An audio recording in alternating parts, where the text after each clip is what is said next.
My sister pushed my son's birthday bike into the pool. Poor boys should walk.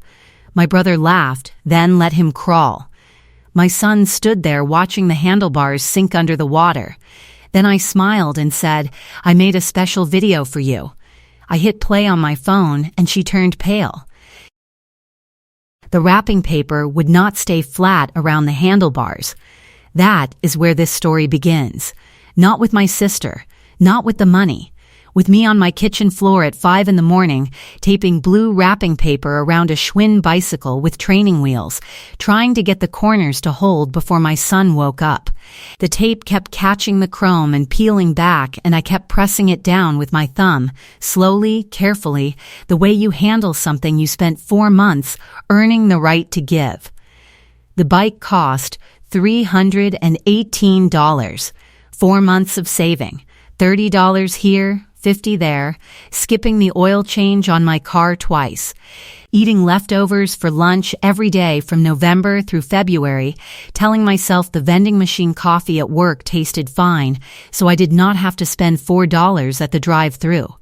And taped inside the wrapping paper, between the cardboard and the right handlebar grip, where he would never see it unless the paper tore, was a check stub.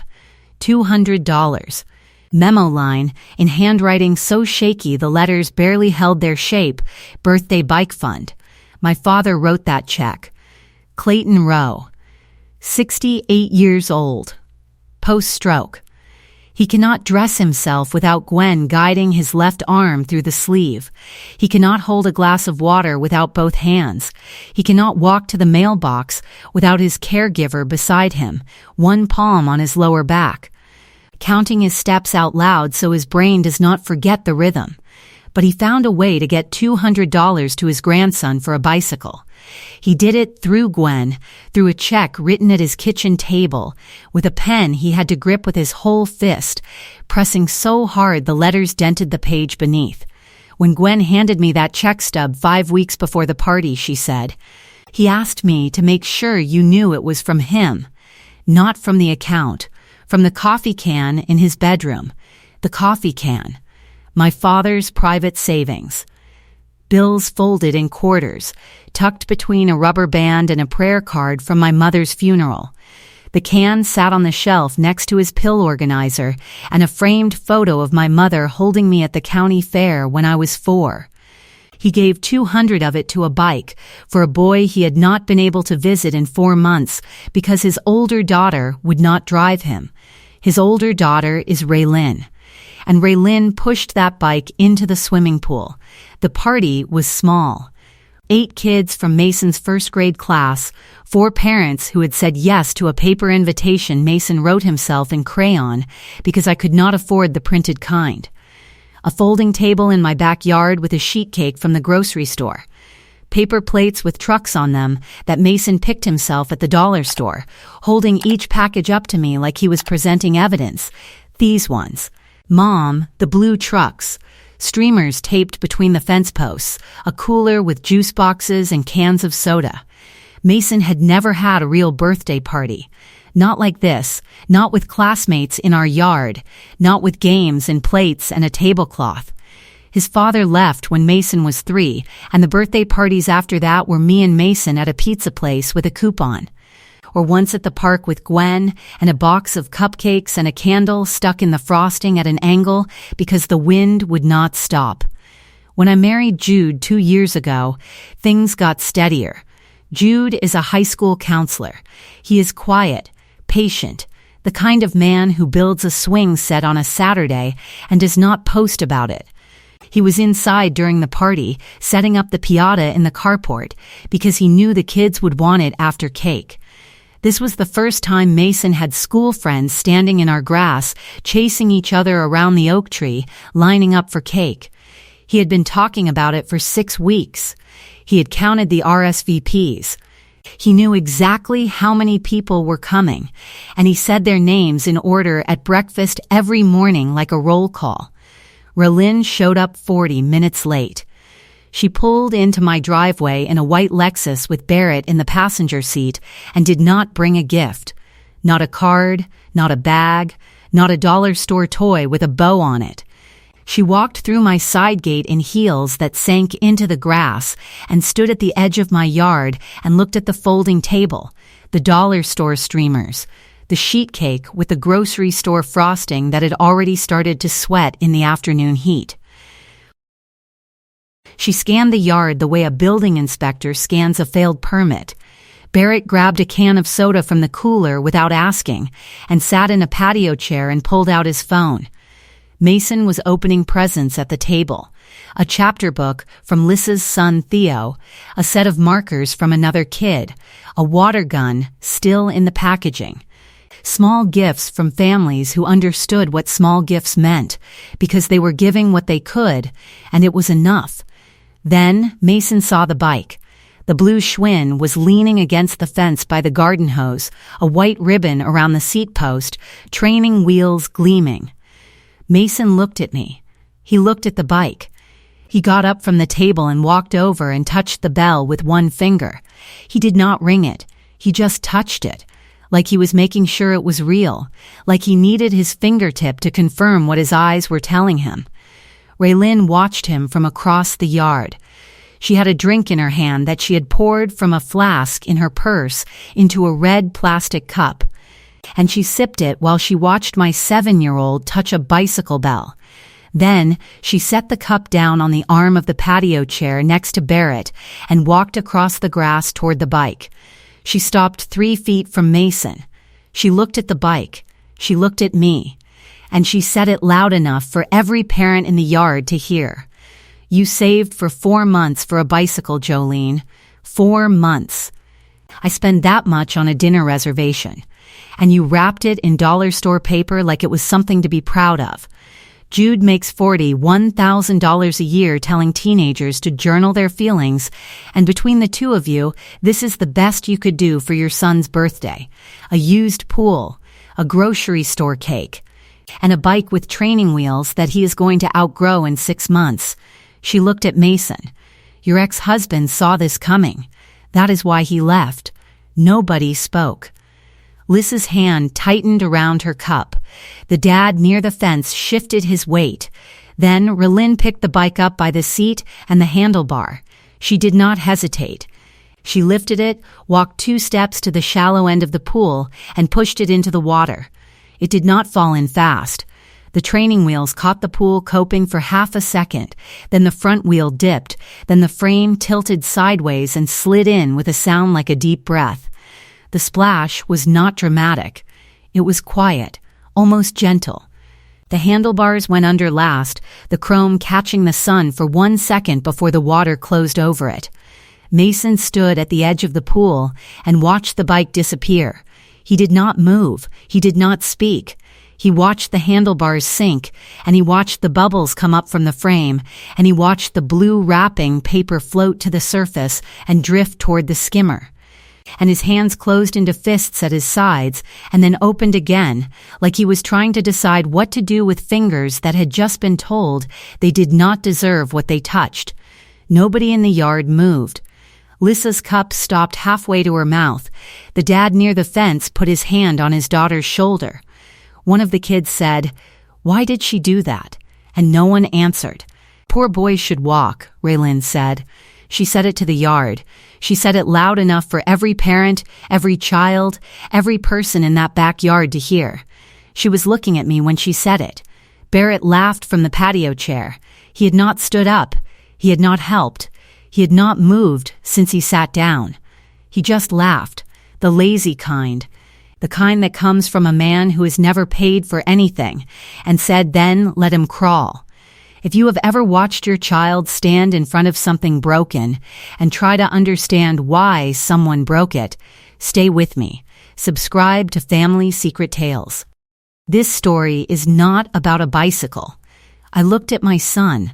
I looked at the pool.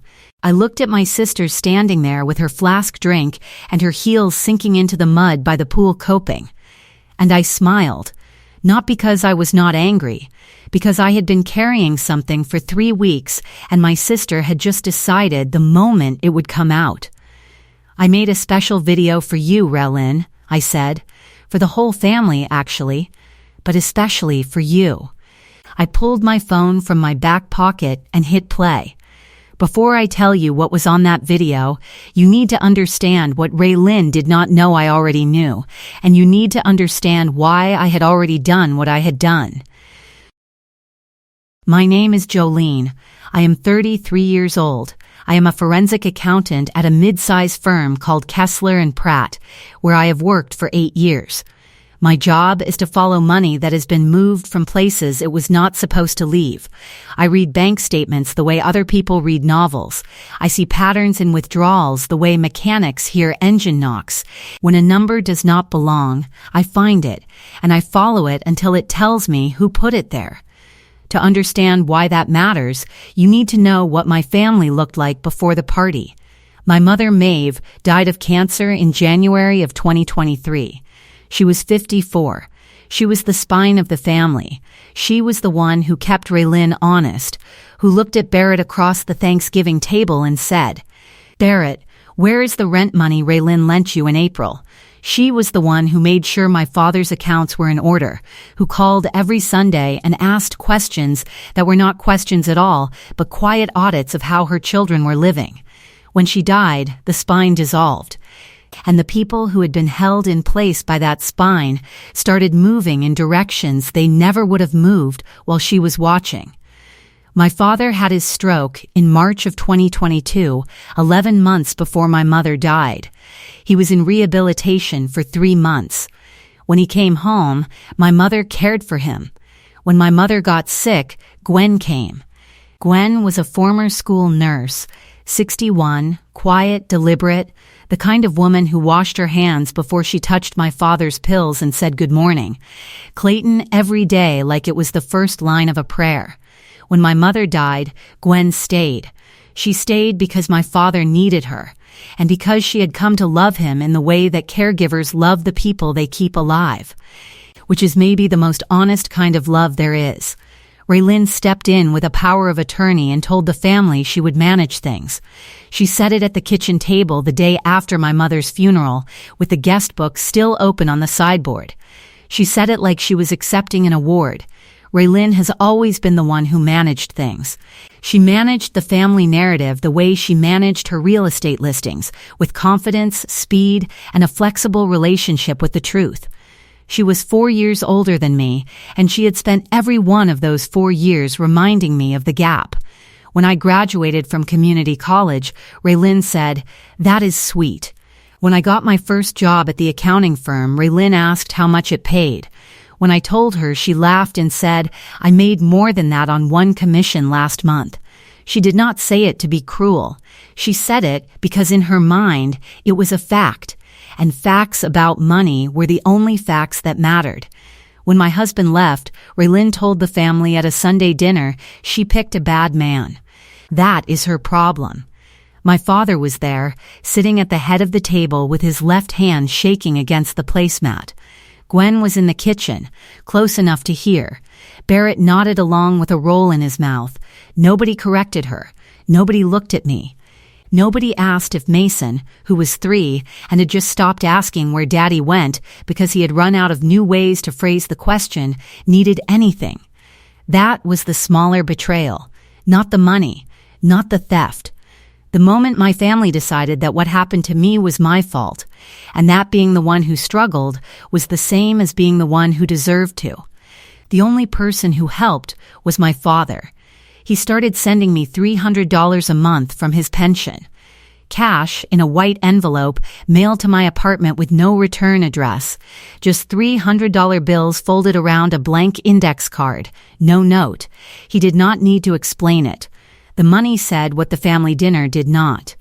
Every month for 2 years, until his hands got too bad to fold paper and too weak to seal the envelope. Then Gwen took over the mailing. She would sit beside him at the kitchen table, and he would count the bills with his good hand, one at a time, and she would fold them and seal the envelope and write my address in her handwriting, because his was no longer legible. He never told Raelynn. He never told Barrett. He never told anyone except the woman who helped him lick the stamp. That was the kind of man Raelynn was stealing from. A man who hid money in a coffee can to send to a daughter the rest of the family had written off. 3 weeks before Mason's birthday, Gwen sat at my kitchen table with a folder. She had printed 6 months of my father's bank statements at the public library because she did not own a printer. She had highlighted 7 withdrawals in yellow marker. The smallest was $1,600. The largest was $22,000. "Jolene, I am not family," Gwen said. "I have no standing here. But your father cries after your sister visits. Every single time. He cannot tell me why. But the numbers can." I opened the folder. I read the first statement. The third line was a withdrawal for $4,800 on a Tuesday in September, routed to an account I did not recognize. The sixth line was another withdrawal, $2,200, same destination. My hands did not shake. My breathing stayed even. The forensic accountant does not tremble when the numbers are bad. The forensic accountant gets quieter, because quiet is where the patterns live. That night, after Mason was asleep, I pulled 4 years of records from my father's accounts. As successor trustee on his living trust, a designation my mother had insisted on 6 weeks before she died.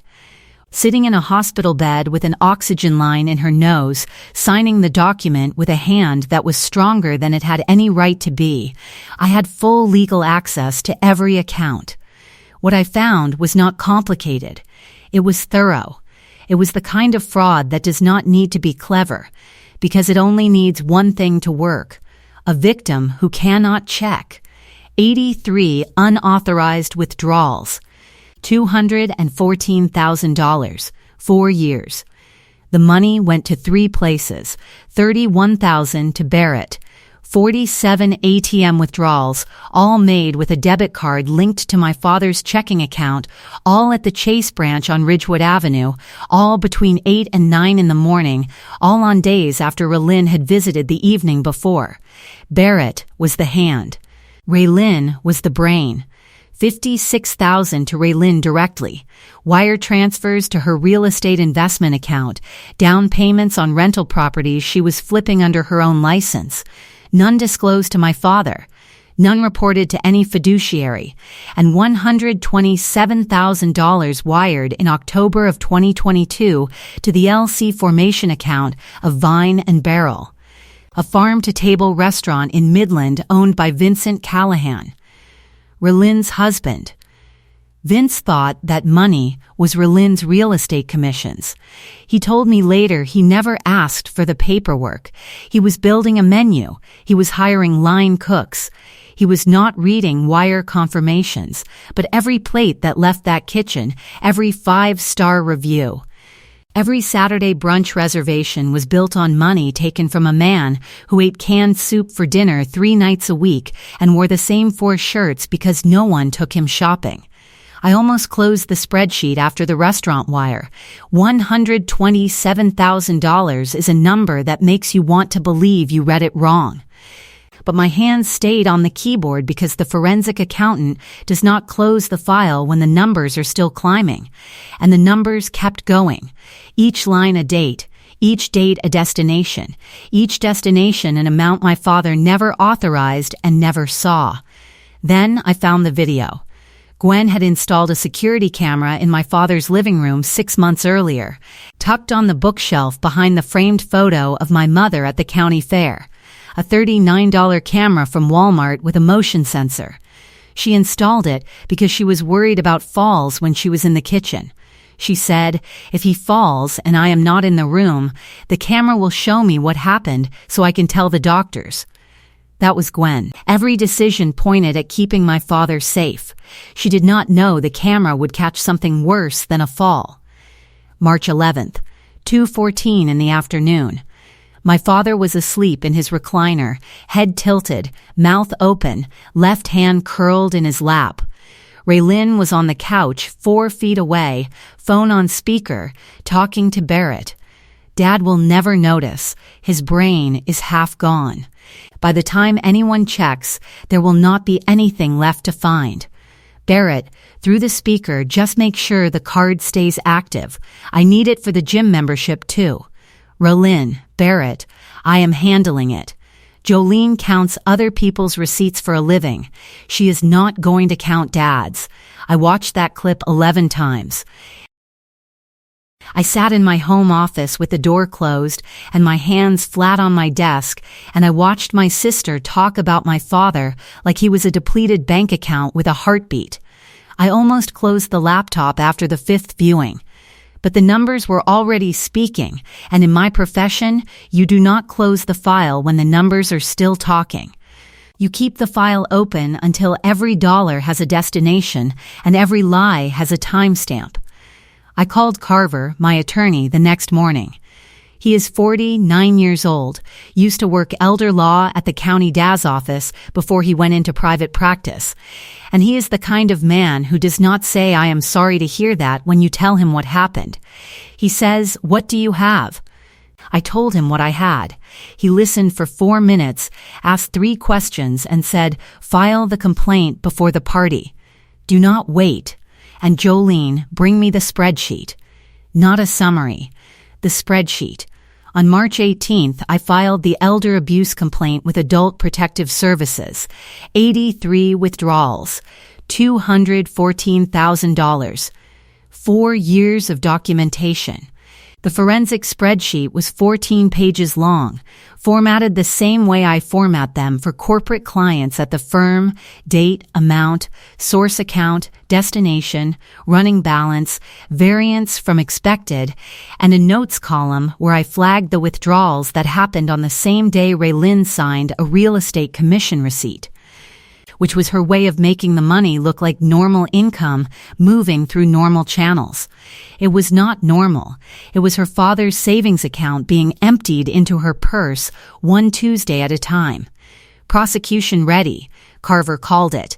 He said he had seen sloppier spreadsheets from FBI forensic teams.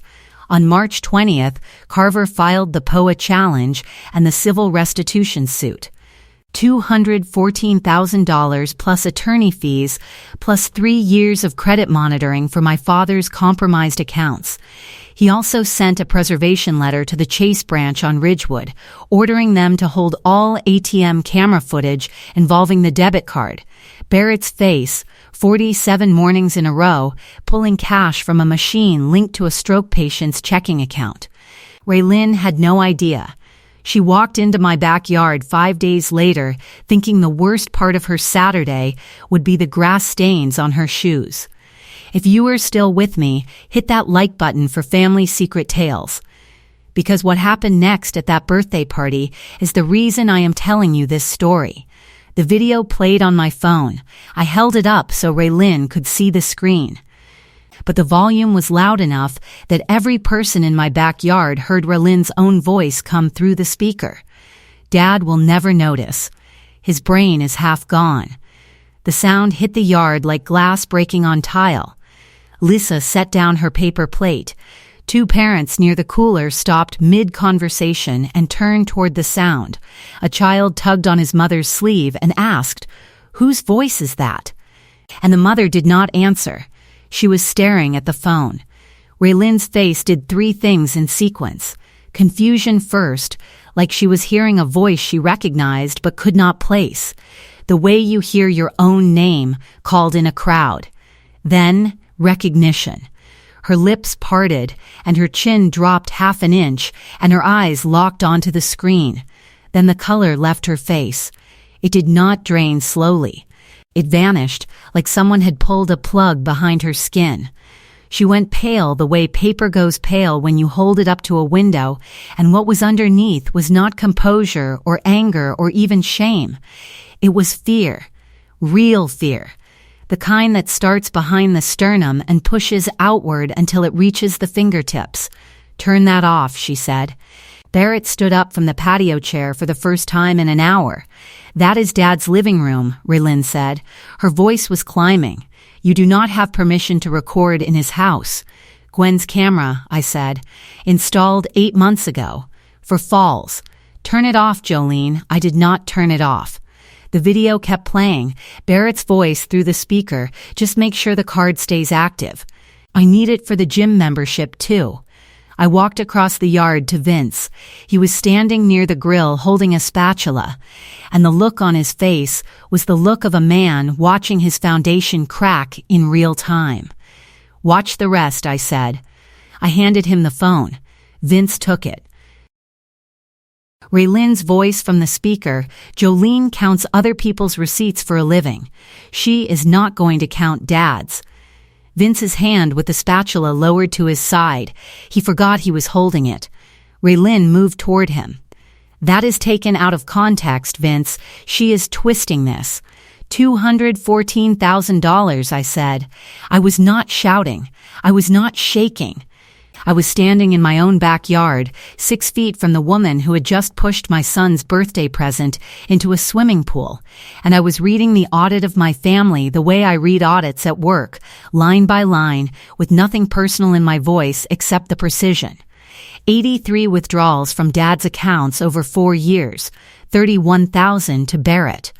47 ATM pulls on a debit card Dad never authorized. Every single one at the Chase on Ridgewood. Every single one between 8 and 9 in the morning. Every single one the morning after you visited Dad the night before and left him crying in his recliner. Barrett took a step backward toward the gate. 56,000 to your personal real estate investment account. Down payments on 3 flip properties, all listed in your name, all funded from a man who cannot sign his own checks.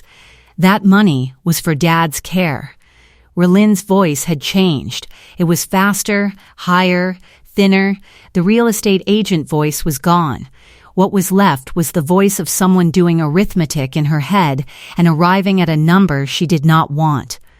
Dad's care costs $1,100 a month. Gwen's salary, prescriptions, physical therapy. His Medicare covers 70%. The rest comes from his pension. His accounts should have $340,000 in them. They have $126,000. You can do the subtraction yourself, Raelynn. You have had 4 years of practice. Then I turned back to Vince. And $127,000, I said, wired to the LLC formation account of Vine and Barrel. Your restaurant, Vince, wired 6 months after Dad's stroke, while he was still in rehabilitation learning how to hold a fork. Vince looked at Raelynn. His face had the color of cold wax. Where did you think that startup money came from? I asked him. She told me it was her commissions, Vince said. His voice was flat, like a man repeating a sentence he had said 100 times at dinner parties and investor meetings and to the spa loan officer, and now hearing it in his own mouth for what it actually was, a script his wife had written for him. It was Dad's retirement savings, I said, every dollar. The wire went through on October 7th, 2022. 6 months after his stroke, he was still in a rehabilitation facility learning how to hold a spoon. And your restaurant opened 4 months later with a soft launch and a wine list and a review in the county paper, built on a wire transfer from a man who was relearning how to swallow. Vince set his jaw. He did not look at Raelynn.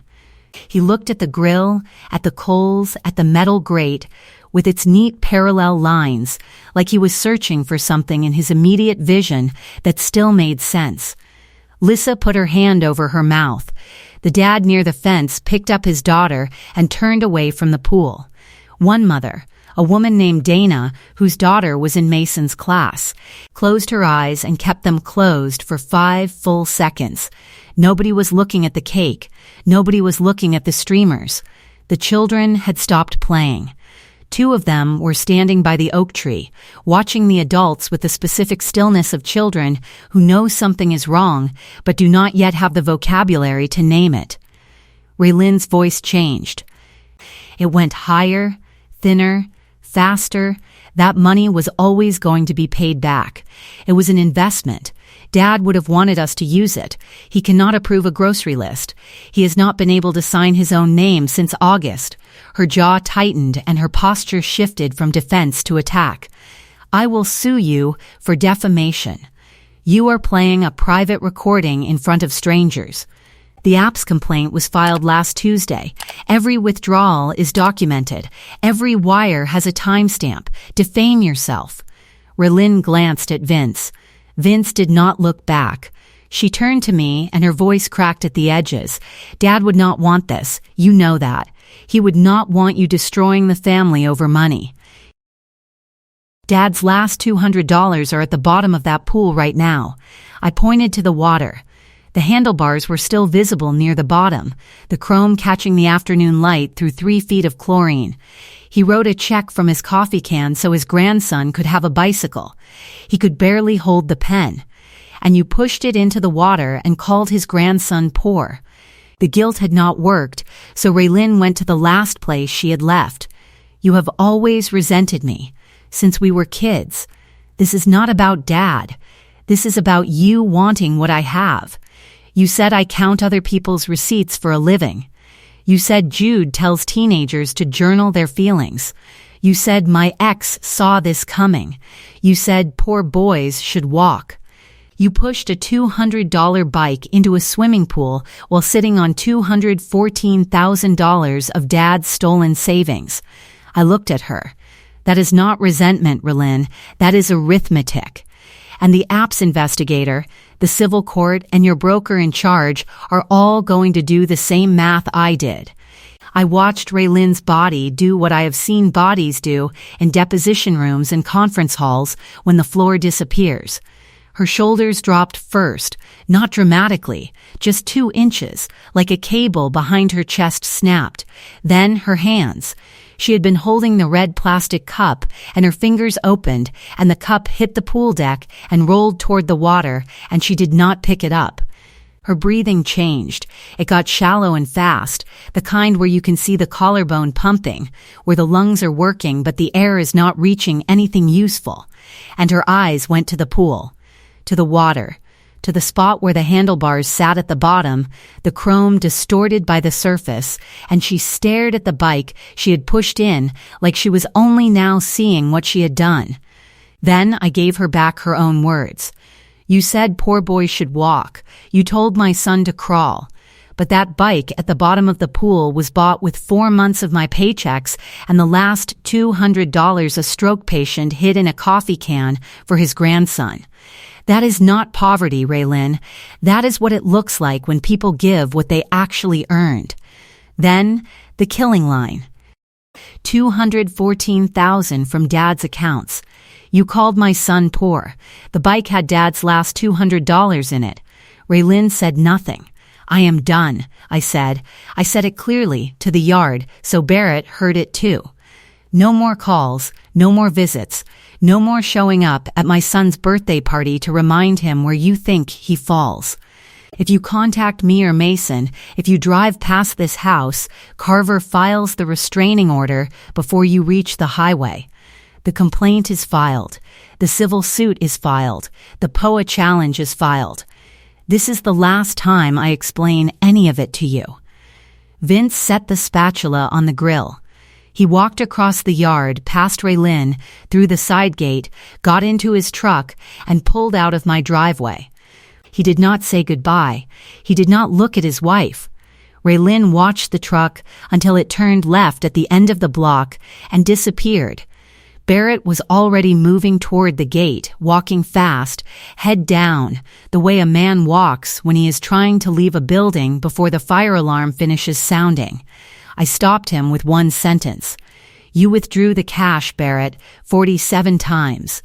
The chase on Ridgewood, between 8 and 9 every morning.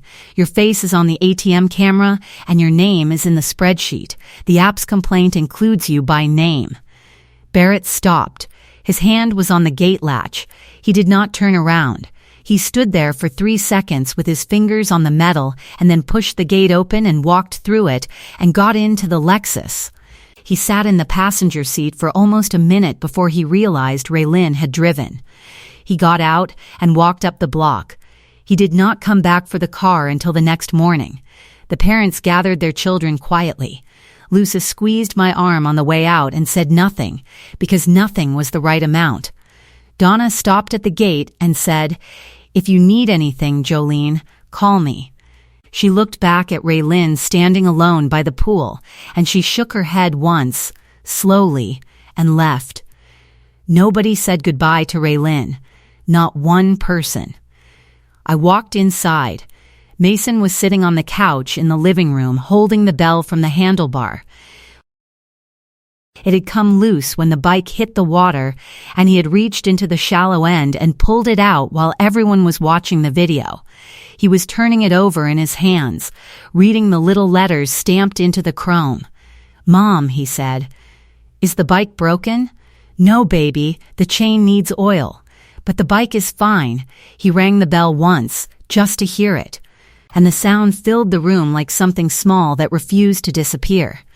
9 days after the party, Barrett knocked on my front door. He was wearing a polo shirt buttoned to the top, and he would not look at me directly. "Raelynn sent me," he said. "She wants to know if you will drop the complaint. She says she will pay back whatever she can. She says Dad would not want a court case." I almost laughed, not because it was funny, because it was the 4th time someone in my family had used my father's name to justify stealing from him. My father, who could not walk to the mailbox. My father, who gave his last $200 from a coffee can for a bicycle. My father, whose accounts were drained by the daughter he trusted and the brother-in-law he let into his house. And now Barrett was standing on my porch telling me what Dad would want. I opened the front door wider. I did not invite him inside. I held up the spreadsheet. Page 3. Barrett's page. 47 ATM withdrawals. $31,000. His name highlighted in yellow. Every date listed. Every Chase branch address confirmed. The running total at the bottom underlined in red, $31,247. Barrett read the first column. His lips moved. No sound came out. He read the second column, the dollar amounts, and his eyes moved faster as the numbers got smaller toward the bottom because the account was running dry and the last few pulls were for $200, $150, $80, the kind of amounts you pull when there is almost nothing left and you are scraping the edges. He read the total. He stood on my porch for 11 seconds without breathing, and then he turned and walked back to his car and drove away without closing my gate. He retained his own attorney 2 days later. He has not spoken to Raelynn since. His attorney sent Carver a letter offering to cooperate with the APS investigation in exchange for a reduced role in the civil suit. Barrett was willing to testify against his own sister to save himself. That is what $214,000 does to a family that was never really a family at all. Now let me tell you about the 3 things that happened to my sister in the weeks after she pushed a bicycle into a swimming pool. Raelynn is a licensed real estate agent at Callaway Marsh Realty. Her brokerage has a conduct clause in every agent agreement. If an agent faces a criminal investigation involving financial fraud, the brokerage can suspend ML's access, reassign listings, and freeze commission disbursements pending review. Carver forwarded the APS documentation to Raelynn's broker in charge on March 28th. By April 1st, Raelynn's access was suspended. Her 8 active listings were reassigned to another agent. Her pending commissions, $41,000 across 3 closings, were frozen in the brokerage escrow account. She could not list. She could not show. She could not close. She could not earn. The scene, as I heard it from a mutual contact, Raelynn at her home office laptop, brokerage portal on screen. 2 words in red. Account suspended. She called her broker in charge. He said 4 words, talk to our legal. Vince moved out on March 30th. He did not file for divorce. He filed for legal separation and hired his own forensic accountant to audit the restaurant's founding capital. He needed to know how deep it went. He needed to know his own liability. Raelynn came home from a showing that did not exist because her listings were gone and found his side of the closet empty. On the kitchen island, the legal separation filing and his house key on top of it. No note. The filing said everything the note would have said. And then the reaching. Raelynn called my father's house. Gwen answered, "Clayton does not want to speak to you, Raelynn. I am sorry." The line went quiet, and Gwen waited, and Raelynn hung up without saying a word. Raelynn called Barrett, straight to voicemail. His attorney had told him to cut all contact with anyone involved. Raelynn opened her banking app, commission escrow, $0.00. Frozen by court order. 3 reaches, 3 things that were no longer there, 3 doors that used to open and now did not. I did not enjoy it. I did not sit at my desk and feel satisfaction watching my sister's life compress into a locked portal and an empty voicemail box. I did not celebrate. What I felt was the weight of $214,000 finally landing on the person who took it, and the exhausting relief of no longer being the only one who knew. I felt tired, the kind of tired that settles behind your eyes and does not leave with sleep, because it is not the tired of doing something hard. It is the tired of having done something necessary that you wish someone else had done first, years ago before the number got so large. My father is still in his house. Gwen is still with him. The POA was revoked by the court on April 14th. I am now his legal guardian and successor trustee. The accounts are locked. The withdrawals have stopped. The civil suit is moving forward. Carver says the documentation is airtight because it was built by a forensic accountant who has been doing this for 8 years and has never once submitted a spreadsheet with an error. Every Sunday I drive Mason to my father's house, and Mason sits on the floor next to the recliner and shows him drawings, one at a time, holding each one up like a gallery piece and waiting for the review. My father touches the paper with his good hand, traces the crayon lines with a finger that shakes but does not stop, and says, "That is real good, buddy," and means it with everything his voice has left. Last Sunday, Mason drew a bicycle, blue training wheels, a bell on the handlebar. My father looked at it for a long time and then looked at me and said, "He got it?"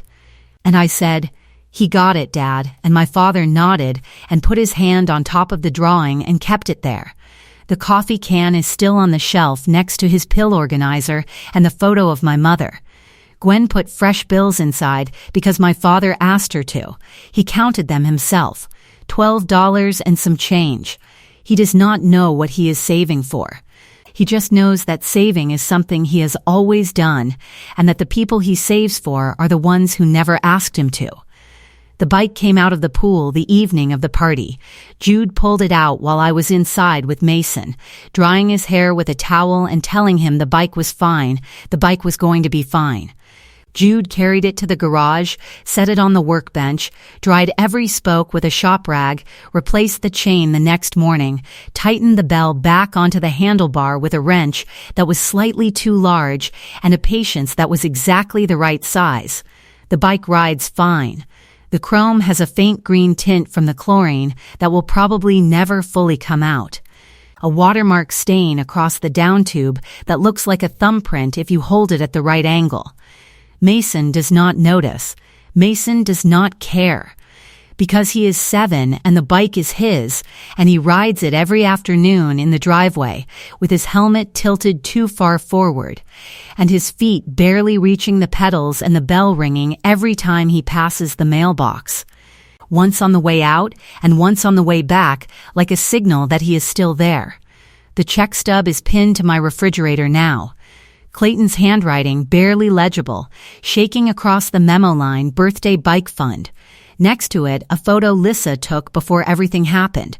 Mason on the bike, 1 foot on the pedal, grinning so wide his eyes are almost closed. I am behind him in the photo, one hand on the seat, not smiling at the camera, just holding the seat steady until he found his balance. $214,000 from a man who hid $20 bills in a coffee can. Raelynn stood in my yard and told my son that poor boys should walk. He is not walking. He is riding. If this story hit close to home, share it with someone who needs to hear it. Family Secret Tales. I will see you in the next one.